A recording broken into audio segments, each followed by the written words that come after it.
Today we're diving into music theory for drum and bass. Whether you're making liquid, neuro, or rollers, this theory will help you write better bass lines, richer harmonies, and tighter grooves. My name's Becky Safe, and let's get into section 1 of the video, which is scale and key. Most D&B tunes are written in a minor key for that dark emotional energy, and the most common keys are D, E, and F minor, and the reason being is because that's where the sub hits hard but without clashing with the kick. Into Ableton, and we're gonna grab from the MIDI effects tab the scale plugin, and this goes at the beginning of the chain before your instrument. It basically tells the instrument what notes to output in your speakers. So at the moment it is C and user, but if we go to F and minor, now whatever keys I touch on my keyboard are going to be in the key of F. And the beauty about that is that you can play your bass lines or melodies in the key of F without worrying that you're going to be hitting the wrong note on the keyboard. So it's great if you have zero keyboard experience and zero music theory. You can loop this section of the drums and just jam out on the keyboard, knowing in faith that we are in the key of F minor. So let's record this in.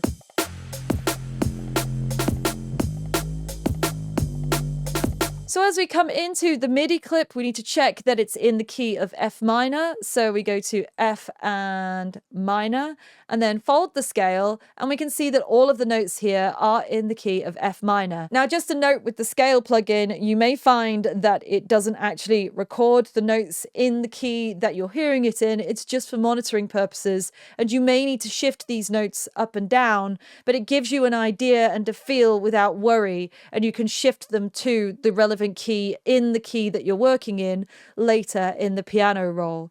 Now you can see here that these are not quantized, so we can select all of them.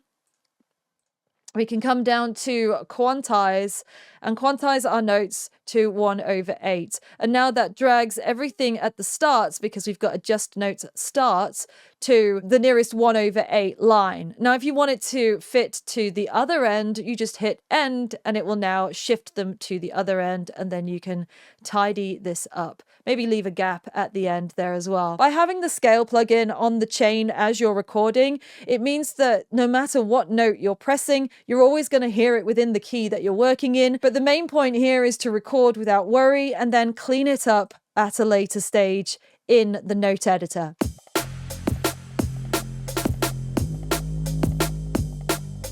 Now, the bass that I'm using here is a Serum preset that I've personally designed in one of my other videos, and if you'd like to check that out, I will link it above. It is 5 essential bass sounds that you need to know in order to produce drum and bass, and this is available as a free download from that video. So I've put that on there, followed by Raw, which is the distortion tool in Ableton. And as this is a Reese, normally in drum and bass, we like to layer with sub. So instead of creating a sub, just drag the notes up there, solo this track. And that is actually at the sub frequency. I can feel that very low in my headphones. And it now means that we can take an EQ8 and roll off the sub or the low end frequencies on the Reese bass and use the sub here on this track as a designated low end punch. They're both layering each other, but they're not clashing with each other.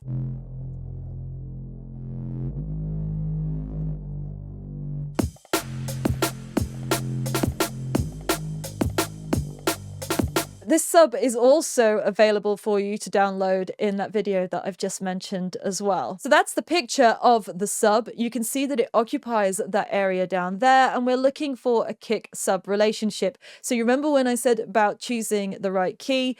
D, E, and F gives you that low-end sub, but then if you come onto the kick drum and we solo the kick drum, you can see that the kick drum is just slightly further up with a lot of harmonics in the upper frequencies, but it's not going to be conflicting so heavily with that sub bass. So try writing your bass lines, chords, and your tracks in the keys of D, E, and F, F mainly, and it'll give your track that D&B vibe and feel from the start. Next up, in drum and bass, chords and harmonies, we generally used triads or sevenths. Now, if you don't know anything about music theory, fear not, because it is very easy to understand. Okay, so coming on to the wavetable synth, which if you have Ableton, you will have this. And we have oscillator 1, moving the wave up slightly, and then also using the filter, both high pass and low pass, to roll off the lows and the highs. And then the envelope, the amp envelope, which is the main envelope, the ADSR, attack, decay, sustain, and release. The attack wants to be slightly slower, and the release also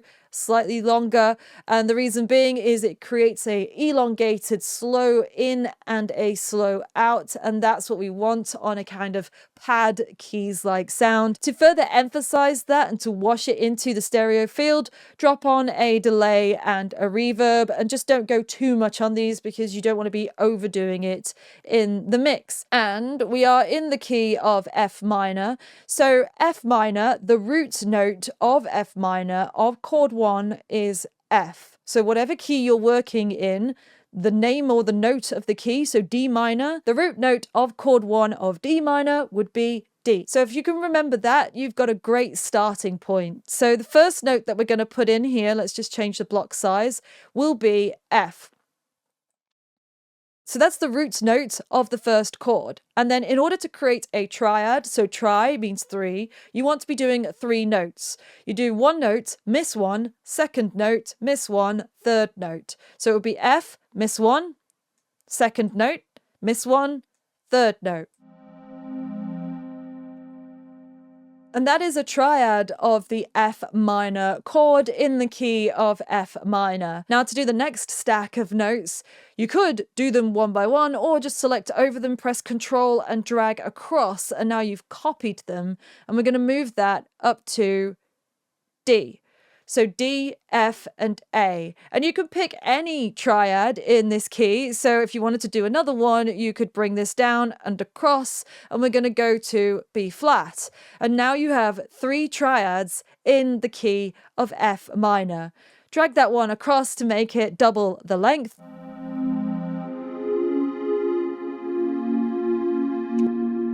And a 7th chord basically means that there's another one added on top. So you miss one and you add in another one. The reason why we call it a 7th is because that note is 7 steps away from the bottom note. 1, 2, 3, 4, 5, 6, 7. And that's why it's called a 7th.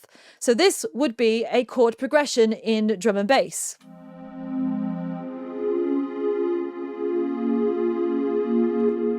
Now, these notes, as they are stacked right now, is in a very linear format, and there's not much space between them, and there's not much interest. They are correctly placed in the harmonic scale, but they are very boring, really. And the way that you can add interest and space in your chords to allow for other things to go within those spaces is to shift the notes to their relative octave. So this A flat, for example, if you hold down Shift and then press your down arrow, you can move the A flat down.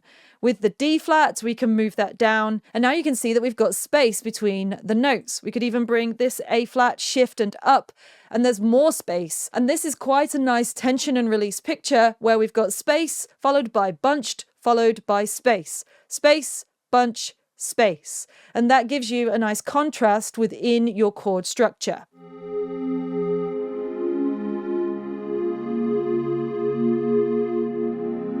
Here's another variation of that stacking and spacing that I did earlier.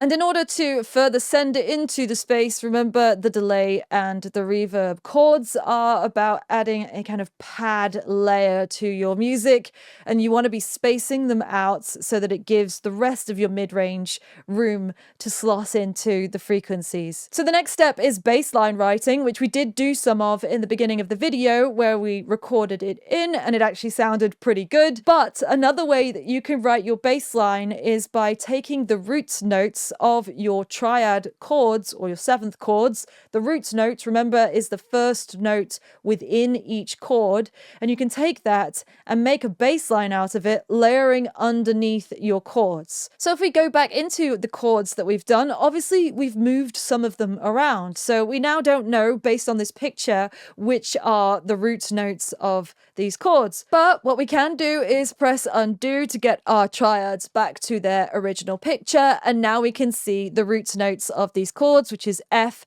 D, and B. The root note is the bottom note, the first note in each chord. So F, D, and B would be our bass line. If I remember that, F, D, and B, then I can press redo to go back to the original picture, F, D, and B, and I'm going to come up here. Maybe I could even just drag this up here, F, D, and B, remembering F, D, and B. And that we have to drop down, so shift and down arrow to get it to the bassline frequency. So around 0 to 1 on the piano roll. F, D, and B is our bassline. It is relative to the root notes of the original picture of these chords. And now we have a bassline layering underneath the chords that we've written.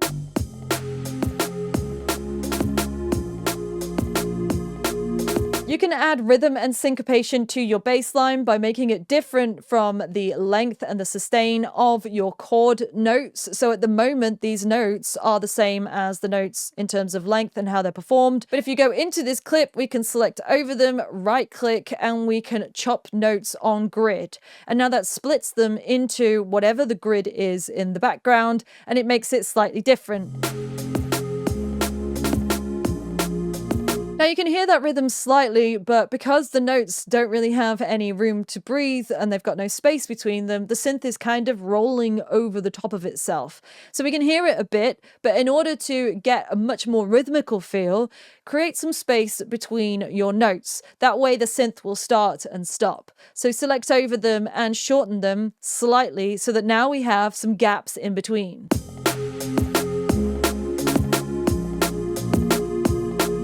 And now you can hear that bass kind of pulsating and moving. It might be better to have a smaller gap, and we could also drag on a groove. So if we drag swing 16 onto our bass line, we now have a swing syncopated feel with the gaps between the notes, allowing for that extra movement and groove.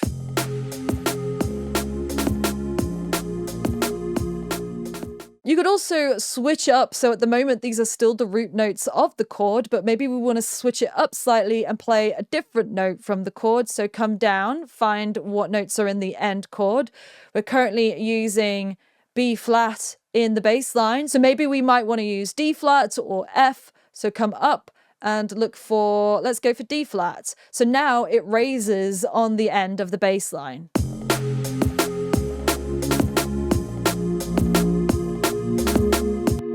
By adding that slight variation at the end there, we're signaling to the listener that we've reached the end of the phrase, but we're also staying in key by choosing one of the notes from the chord progression. Drum and bass doesn't necessarily need melodies, but when done right, they elevate the vibe. And liquid D&B often leans on melodic hooks, often using the pentatonic scale. And the joy about Ableton Live is it gives you all the different scales that you could need in order to write your music, so you don't need any music theory. So if we come down to our melodic hook, we can go to our MIDI scale plugin, go to F, and we can go to minor pentatonic. So now any note that I play on my MIDI keyboard is going to be performed or heard in the scale of minor pentatonic. Now it might not necessarily be tracked in minor pentatonic in the recording process, but we can shift those notes afterwards. I'm going to keep in mind that drum and bass is all about short, catchy melodies with lots of space between them, and they complement the harmony, giving it a hook and keeping it simple.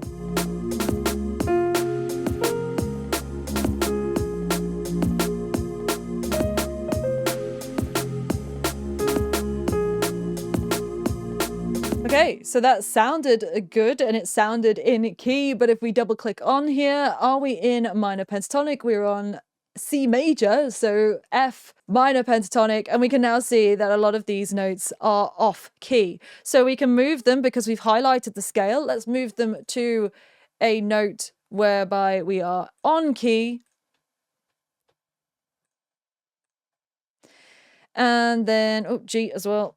Okay, so now if we do the scale again, now we're in key.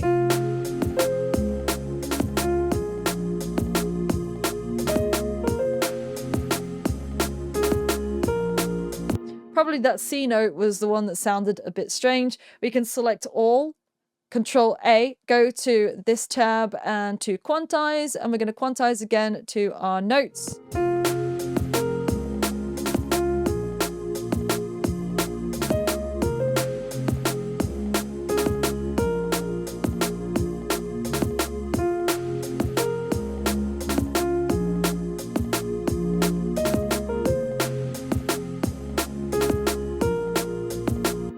And you would make that a bit softer within the synth, add reverb and delays so that it sounds a bit more shimmery.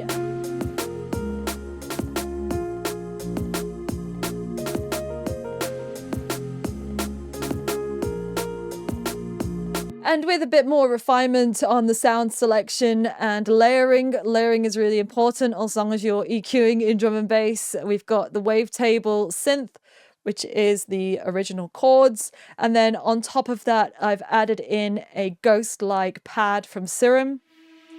That adds a more ethereal feeling to this sound. And I've also added in a wobble bass stab with the note at the beginning of bar 1 and bar 3 on this loop. And that way we're adding a bit of minimal interest whilst staying in the key of F minor.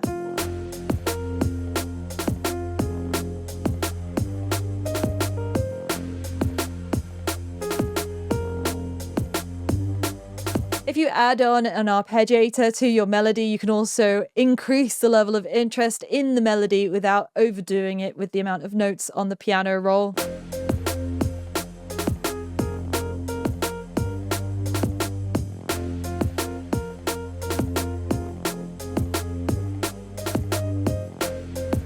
Finally, some arrangement tips. So phrasing is really important in most forms of modern music. And when you reach the end of a phrase, you need to signal to the listener that you're about to enter a new phrase. We can see the phrase length here. It's from bar 13 to bar 21, and that is a phrase cycle. We also have a mini phrase in here, which would be 13 to 17. And if you wanted to signal to the listener that we've reached the end of one of these phrases, just switch up the arrangement slightly. So maybe you want to take out some drums, so we could select over that end area and press 0, and that's going to silence that end.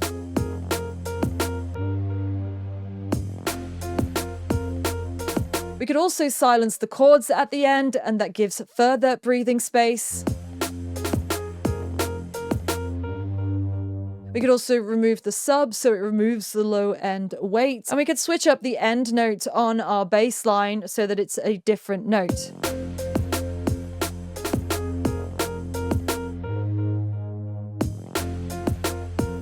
Changing the voicing of that bass note by lifting it up another note at the end will give you that extra lift of tension and release that the listener might not be expecting, but it also signals the end of the phrase, going back into the traditional as expected bass line notation. And that emotional lift, especially in liquid, is what we're looking for without overcomplicating the structure. And that is your crash course in music theory for drum and bass. If you got something out of this video, please please drop a comment below and let me know what you liked about it. And if you would like a deeper dive into writing bass lines, harmonies, and melodies, please drop a comment below and tell me what you would like to see next.